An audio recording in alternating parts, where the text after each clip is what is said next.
రాష్ట్రాన్ని కేసీఆర్ ఆగం చేస్తే కాంగ్రెస్ పార్టీ రిపేర్లు చేస్తుందన్నారు మంత్రి దామోదర రాజనరసింహ. వచ్చే ఎన్నికల నాటికి తెలంగాణలో బీఆర్ఎస్ ఉండదని విమర్శించారు. సంగారెడ్డిలో కాంగ్రెస్ పార్టీ ముఖ్య కార్యకర్తల సమావేశంలో మంత్రి Damodara Rajanarasimha, PCC chief Mahesh Kumar, working president జగ్గారెడ్డిలు పాల్గొన్నారు. ప్రభుత్వం చేస్తున్న అభివృద్ధిని చూసి ఓర్వలేక బీజేపీ, బీఆర్ఎస్ పార్టీలు కుట్రలు చేస్తున్నాయని మండిపడ్డారు. తాము అధికారంలోకి వచ్చిన 11 నెలల్లో ఎంతో అభివృద్ధిని చేశామన్నారు పీసీసీ చీఫ్ మహేష్ కుమార్ గౌడ్. కాంగ్రెస్ ప్రభుత్వం చేసిన అభివృద్ధిపై హరీష్ రావు చర్చకు సిద్దమా అని సవాల్ విసిరారు.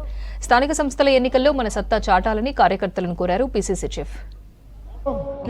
సమయంలో సోనియా గాంధీ గారు తెలంగాణ రాష్ట్రం ఇస్తే తెలంగాణ కోసం పోరాడండి కదా, ఈ తెలంగాణని బంగారుమయం చేస్తాడేమో, తెలంగాణ దేశంలో ఒక మేటి రాష్ట్రంగా తీర్చిదిద్దుతాడేమో అనే ఒక ఆశతో కేసీఆర్ గారికి ముఖ్యమంత్రి పదవి కట్టబెట్టినారు. మిత్రులారా, 10 ఏళ్లలో ఏమైందో మీరు చూసినారు. అభివృద్ధి ఏ విధంగా కుంటబడిందో మీరు చూసినారు. సంక్షేమం పేరిట 8.5 లక్షల కోట్ల అప్పు చేసి మన నెత్తిన పెట్టిపోయినటువంటి సందర్భం కూడా మీరు చూసినారు. ఇవాళ హరీష్ రావు గారు మీకు తరచుగా ఇక్కడికి వస్తూ ఉంటాడు. ఇలా సంగారెడ్డి వేదికగా నేను హరీష్ రావు గారిని అడుగుతూ ఉన్నాను. చాలా సందర్భాలు అడిగాను. మళ్ళీ మేము ఇప్పుడు సిద్ధంగా ఉన్నాం, మీరు ఎక్కడికి వస్తారో రండి, మేము ఇద్దరమే వస్తాం, దామన్నా నేను. మీరు ఏ రంగంలో 10 ఏళ్లలో ఎంత అభివృద్ధి చేస్తారో చెప్పండి, మేము 9 నెలల్లో ఏ రంగంలో ఎంత అభివృద్ధి చేస్తామో చెబుదాం. మాది ఎక్కువ ఉంటుందా మీది ఎక్కువ ఉంటుందా ఒకసారి తేల్చుకుందాం అనే మాట కూడా నేను హరీష్ రావు గారికి సవాల్ విసురుతా ఉన్నాం. మిత్రులారా, చేతలతో ప్రభుత్వం నడపాలి, మాటలతో ప్రభుత్వం నడిపినాడు. 65 ఏళ్ల కాంగ్రెస్ టీడీపీ పాలనలో మన అప్పంతా కూడా 65,000 కోట్లు దాటలే. ఇవాళ అప్పు ఎంత అండి?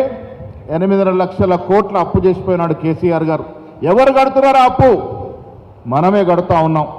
నెల తిరిగేసరికి 10,000 కోట్ల రూపాయలు 8.5 లక్షల కోట్లకు అప్పు అండ్ ఇన్స్టాల్మెంట్ అండ్ వడ్డీగా కడుతూ ఉన్నాం.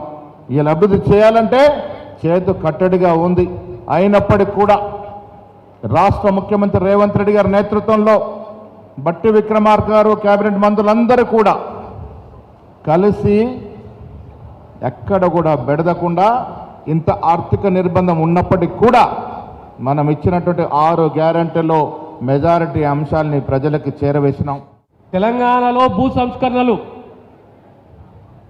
పేదవానికి భూమి ఇవ్వడము, పేదవానికి అసైన్ ల్యాండ్స్, తెలంగాణ సమాజము అలజడికి గురి అయింది. ఆనాడు నిరంకుశ పాలనలో, దొరల పాలనలో. ఈరోజు మనం అందరం గుర్తుపెట్టుకుంటాము. ఇంద్రం అంటే నిర్వచనం ఏంది, ఇంద్రం అంటే పరాయ పదం ఏంది. పేదవానికి భూ సంస్కరణల ద్వారా ప్రతి గ్రామంలో పేదవానికి వ్యవసాయ భూములు అందించిన చరిత్ర కాంగ్రెస్ది, ఇంద్రమ్మది.